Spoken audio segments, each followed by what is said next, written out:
What's up, boys and girls? This is Spit Logic. You know, 2002 was a long time ago. Cell phones were flip phones, George W. Bush was president, and Korg came out and released the MicroKorg in 2002. It seemed like their intention was to take something that was analog, that allowed the large scale of possibilities for creating and manipulating sound, but compacting it into a very small and portable device. At the time the MicroKorg came out, it had the perfect mix of the physical layer where you would touch something kinetically and using knobs, and then on the back of it, it had a digital interface and a complementary software where you could interact with the MicroKorg and your computer. By design, it opens the door for so much creativity in manipulating sound and creating different types of instruments. I would be remiss to attempt to go over all of the different features and all of the different facets of the MicroKorg in one video. Aside from that, I don't know that much about the MicroKorg. This is a new device to me, so my knowledge is very limited.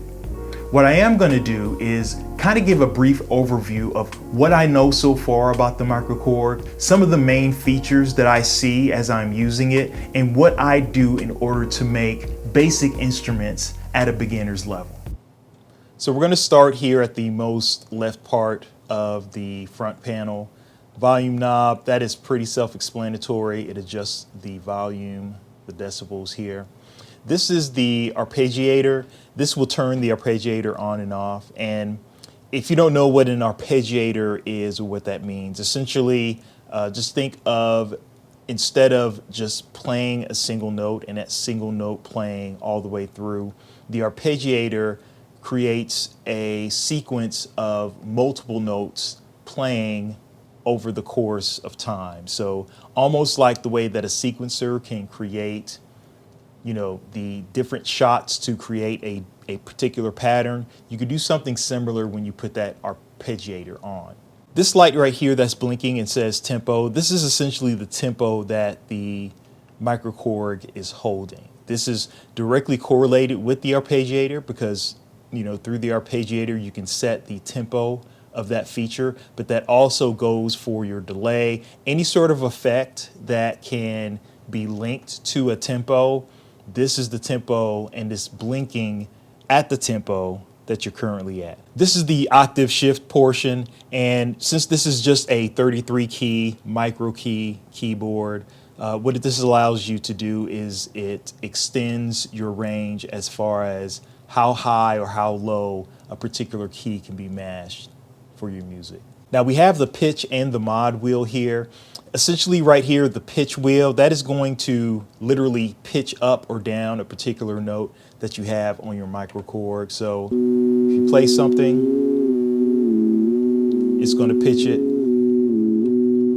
up or down. Now this is your mod wheel. This wheel is directly connected to an effect that you're using. And the difference between the pitch and the mod wheel, essentially how the pitch does something up and down, and then as you let go of that pitch, it comes right back to the center. When you deal with that mod wheel, it deals with a modification or an effect, and you can gradually bring that effect up and down. So the pitch wheel comes right back to zero, but the mod wheel, this is its zero, and wherever you move that mod wheel, it's going to stay in that position instead of snapping back to zero. So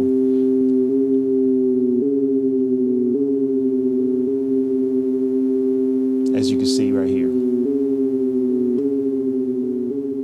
So this knob right here is going to control the different banks that you have on your MicroKorg.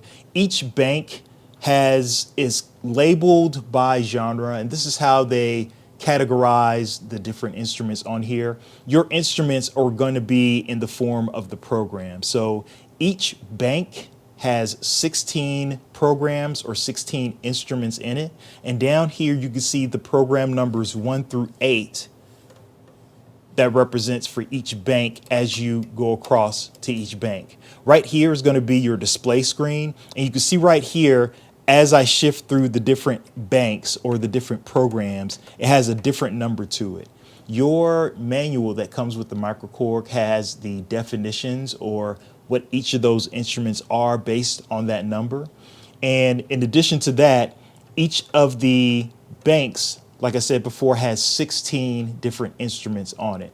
Now you only see 8 of those buttons for the programs or the instruments, and that's because each bank has 2 sides to it. So this is the first 8. When you hit this side button, you go from side A to side B. When it's lit up, you're on the other side of the other 8 programs, 16 programs or 16 instruments per bank.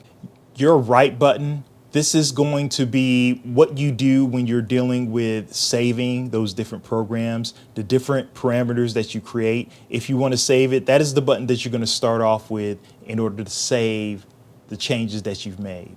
These 2 audio in lights up here are here for display. So on the front end of your MicroKorg, you have 2 audio in inputs. One is a 1/4 jack, one is a 1/8 jack, and that is what the audio in 1 and 2 correspond with. This will light up green as you have audio coming into it.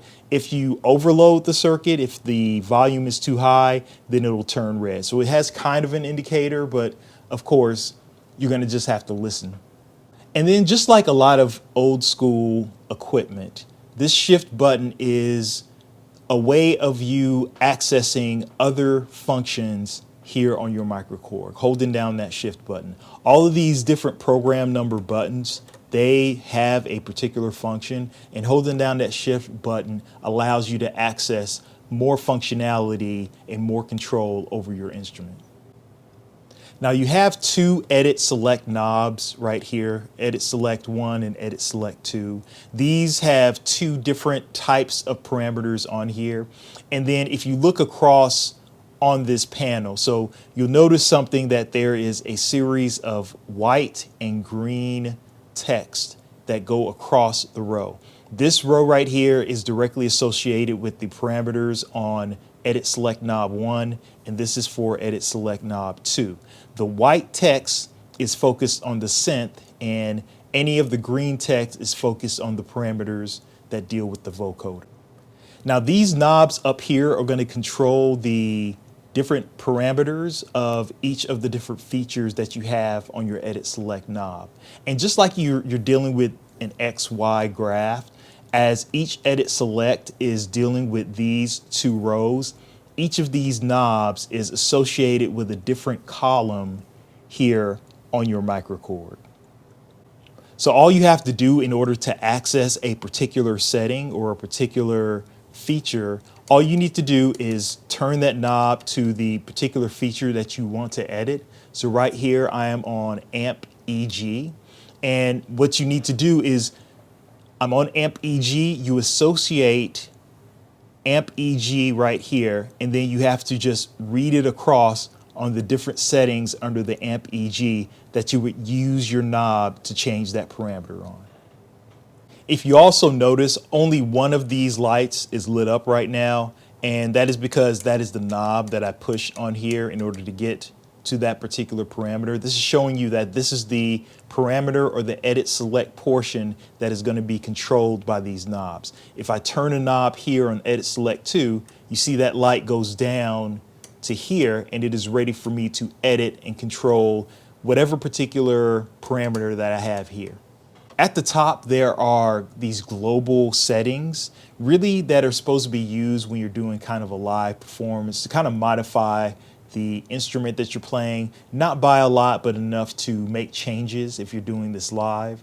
And the way to get back to that is whatever program number that you're on, you just push that program number again, and it'll light both of those lights up, which means that these parameters here at the very top row, those are what's going to be controlled with these knobs.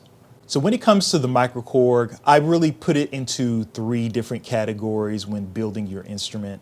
That first part is going to be the oscillators or the waveform or sound that you generate. The second part is going to be the effects that you place on it to kind of modify that particular waveform. And then the third part is going to deal with the patches. And the patches essentially deals with the routing of that sound between the different oscillators as well as between the different effects.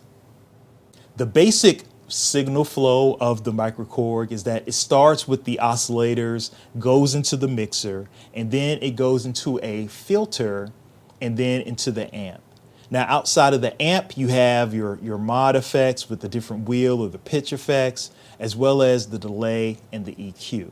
When you have something that deals with the different patches, those are the ways that it routes those different sound effects and can kind of disrupt or change that basic signal flow. Let's get into the oscillators. Within each timbre, you have two oscillators that you can use at the same time. Your oscillator is essentially going to be the waveform that is generated on your MicroKorg. The different types of waveforms that you have, specifically with oscillator 1, you could do the saw, the square, triangle, a sine. There is a Vox type of waveform, and then DWGS, which is your digital waveform generator system. And then, of course, your noise and your audio in. Now, when dealing with the different parameters here and how they're represented on your MicroKorg, you're going to be using this display screen that shows the program number. And since this is only a 3-character display screen, it has to make modifications on the way that it's represented. So, for example, on this is a W. This is saw. A saw. This is your square. This is your triangle, sine, your Vox. This is your digital waveform generator, your noise, and then of course your audio in. So it has to make some abbreviations on here just because it's only a 3-character display screen. So just as I said before, you can use oscillator 1 and oscillator 2 and play them at the same time to create your own sound. The only difference is that oscillator 2 only has 3 different waveforms, and that's your saw wave, your square, and your triangle. Those are the only 3 that you have. When you get into the mixer, essentially you're talking about the volume of each of the oscillators. So by default, it's going to be at 0, and you could turn the oscillator 2 up to 127, and by default, your oscillator 1 is going to be at 127. And you could just make the adjustments with the mixer. Your filter is essentially going to be kind of the tone of the sound, and then it's also going to be what cuts off the different tones within whatever sound that you're generating. So if you want to take some of the highs out, take those mids out or those lows out, or enhance either of those, that is where you do that with your filter. Now you also have the amp feature, and essentially that is going to deal with the amplification of that particular sound or waveform that you are creating on your MicroKorg. Now the filter and the amp both have something that has filter EG as well as amp EG. That is essentially going to be the envelope generator. So it is kind of a, if I would explain the filter and the amp as an effect that is permanently placed on your sound, the envelope generator, it determines the intensity of that particular effect over the course of time. Now your LFO, that stands for low frequency oscillation. And essentially what that is going to do is that is going to play alongside with your oscillator. And what that does is that it adds a type of modulation to your oscillator. So whatever waveform you create or select, the low frequency oscillator is going to kind of cut in to that various waveform in order to create a form of modulation on it. And the different types of LFO, similar to your oscillators, you could do a saw, a square, and a triangle, and then they have this other one that is called sample and hold on both of your LFOs. Now going out down here to Edit Select 2, this is where we're going to get into your patches, and essentially those patches are going to give you options for where you want to start to reroute the sounds that you have from one place into another place as it goes out before it becomes a sound generated out of your speakers or out on your headphones. This is a virtual patch on here.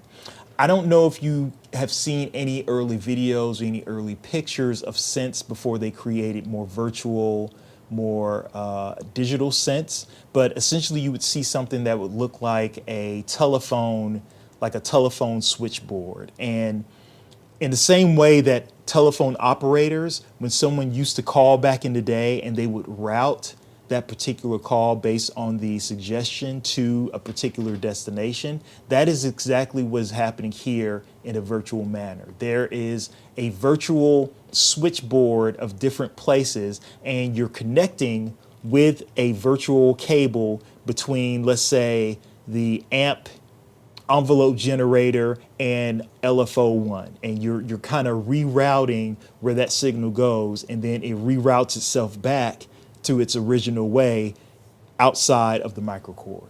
Now right here you have your mod effects. This is going to essentially be how you change the nature of your mod wheel here on your MicroKorg. With delay and EQ, I think that's pretty self-explanatory. Delay being kind of your echo, and then EQ being, between your low, your mids, and your highs, the tone of your particular instrument. It's different than the filters, because whereas filters essentially is meant to take away, to change, and to manipulate in a certain way, the EQ is essentially more closely associated with the volume, bringing a particular tone up or down. And here we have the arpeggiator settings. Essentially, like I said before, instead of just pushing a single key and having a sound come in there, when I push the arpeggiator,